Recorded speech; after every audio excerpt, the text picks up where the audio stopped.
Bon, alors Igor, là, ça va être un petit peu l'arroseur arrosé.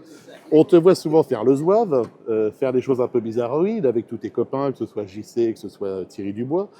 Alors raconte-nous un petit peu d'où te vient cette passion de l'automobile et de tout ce qui est un petit peu bizarroïde au niveau roulage, vol. En fait, ce qui s'est passé, c'est que, pour être très honnête avec toi, à un moment, avec Thierry et Jean-Claude, on s'est dit, putain, on commence à vieillir un peu, tu vois. Moi, j'ai un peu Jean-Claude blanchi. Amila et Jean-Claude Thierry Amila et Dubois. Thierry Dubois. Ouais, mais Pour c'est ceux toi qui le les connaissent speaker. pas, Ouais, quoi, voilà, hein, c'est voilà. ça. Et en fait, l'idée, c'est qu'on s'est dit, putain, on va pas attendre d'être à l'EHPAD pour faire des courses de déambulateurs, pour faire des Mhm. trucs ensemble. Et donc, il faudrait qu'on fasse un truc rigolo. Et comme il n'y a jamais de hasard dans la vie, une circonstance un peu rigolote, ça je vais vomir, non, et une circonstance un peu rigolote a fait que Jean-Jacques Lesage me dit, tiens, j'ai acheté cette voiture-là, et il me tend la peau de banane en disant, et elle a fait un record à Montlhéry. Et c'était le début. Et là, qu'est-ce que tu t'as pas dit là? Bah oui, effectivement, à Montlhéry. Et donc du coup, on a dit, voilà. Mais alors, avant cette dinguerie, comme tu aimes le dire, il y avait quand même aussi un passé au niveau de la vie de l'auto, des Oui, rencontres avec des mentors comme Jacques Pottras, par oui, oui, exemple, oui, oui. des gens qui ont vraiment compté dans ta vie. Je sais même que Madame, tu l'as rencontrée aussi là-bas, ou tu l'as fait rentrer là-bas. Mais Non, enfin, alors c'est très c'est rigolo. une histoire de famille, en Oui, fait, hein, oui, c'est c'est une vrai, vieille histoire. c'est vrai ce que tu dis. C'est-à-dire que moi, j'ai commencé à être journaliste automobile pour le magazine Autopassion à l'époque, Mhm. et j'avais 17 ans. J'étais en stage chez eux. On faisait des stages comme ça, Ouais, t'étais le stagiaire troisième, en fait, quoi. quasiment. Bah, à 17 ans, oui, tu devais Quasiment. être là, quoi. Oh bah oui, j'ai redoublé plusieurs fois. Et en fait, j'ai donc fait mon premier reportage pour Autopassion à 17 ans. Ma mère m'a emmené, j'avais pas le permis. Et donc j'ai commencé comme ça. Moi j'ai été dans l'aviation ancienne, je balayais Mhm. les hangars chez Jean Salis à La Ferté-Alais. Et puis, et bah, je me suis retrouvé avec ces voitures, machin. Et mon épouse Sophie, que j'embrasse fort, Et euh, d'ailleurs, Sophie, on te fait la bise. Et tu nous manques, Sophie, tu gardes le chien, mais ça aurait été sympa si tu étais venue. et en fait, le truc, c'est que je me suis fait débaucher d'Autopassion pour aller travailler à la ville d'Auto, mais en tant que pigiste. Et Sophie, elle, est rentrée, on a fait rentrer Sophie en tant que salariée. Et quand moi j'ai fini mon service militaire, ils se sont dit, mais en fait, qu'est-ce qu'il fait Igor après son service? Ah bah on ne sait pas trop. Et puis Et bah finalement, hop, bah et voilà. voilà. Et donc c'est pour ça qu'on s'est retrouvés tous les deux à la ville d'Auto. Et l'histoire des âneries, en fait, outre le fait que je fais ça depuis un certain temps, c'est-à-dire depuis mon enfance, Et c'est pas plus mal d'ailleurs. et voilà, et on va essayer de continuer le plus longtemps possible, en fait, c'est l'histoire des avions de la route. Les Oui, avions le de la route, fameux le Icar. fameux yacht club des avions de la route, donc ICAR, dont tout le monde parle, etc.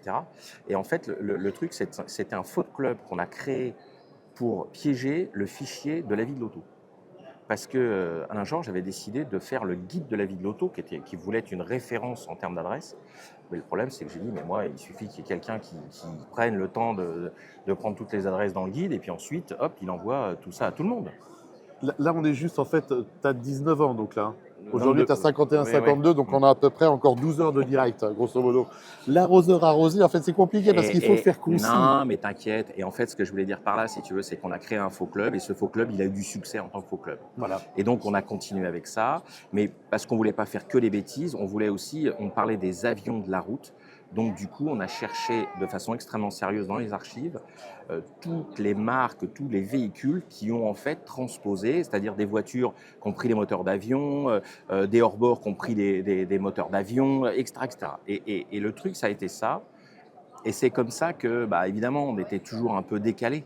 Oui, bah, et ça continue. Et du coup, on a fait en sorte de continuer à être décalé. Donc, à chaque fois, on faisait une bêtise. Comme on roule généralement avec des petites autos qui ne sont pas très chères, qui sont très populaires et qui parlent un peu à tout le monde, comme on ne roule pas vite, on a le temps d'en trouver une autre connerie, si tu veux, pour celle d'après. Et c'est comme ça qu'on a fait la Juva 4 à Montlhéry. La Juva 4 a appelé la Peugeot 202 pour faire le Tour de France. Puis, on a vu que Georges Bonneret avait fait un Paris-L'Alpe d'Huez avec 3 Motobécane Bécane, ouais. D45. Et Et c'est la comme ça. ronde. On a eu fait la La ronde, ronde. la course entre l'avion, la moto et la ronde pour Ouais. faire le Paris-Nice. Et puis là, en ce moment, puisque l'actualité, elle est là, c'est la Simca 5, donc qui a fait le bilan de 5 litres à Montlhéry. Donc on a tourné pendant 3 heures avec 5 litres à Montlhéry. Et puis fin d'année, donc au mois d'octobre, à l'occasion du centenaire de Montlhéry, on partira de Montlhéry et on fera le Paris-Madrid qu'elle Voilà. avait fait à l'époque pour montrer qu'elle avait à l'époque un appétit d'oiseau, ce qui était devenu la ligne de marque de Simca, puisqu'ensuite la petite hirondelle est venue carrément sur le logo. Et toujours des vrais records, entre guillemets, des célébrations de records, mais tout est toujours vrai.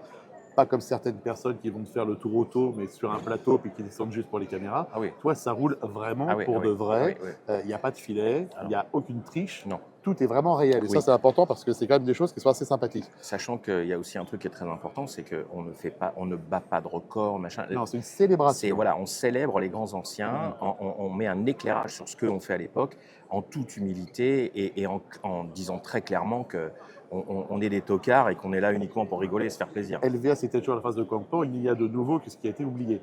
Et c'est vrai que de ce côté-là, c'est plutôt pas mal. Et on retrouve donc Igor aussi dans beaucoup de choses un petit peu sympathiques, comme le trial, par exemple, très connu en Angleterre, outre-Manche. Mais bon, premier, c'est toi qui l'as fait en fait en France, Oui. où on a tous pataugé avec nos autos du côté des Chilets, dans les Charentes. Ouais, c'est ça. L'hivernal, infernal. L'hivernal, Bon, ça, c'est infernal. pas obligatoirement quelque chose de super novateur, puisqu'il y avait déjà des rallyes. C'est des rallyes d'hiver. saucissants, ouais, Mais absolument. là, c'est des rallyes sympas où Ouais, on ouais. essaye d'être.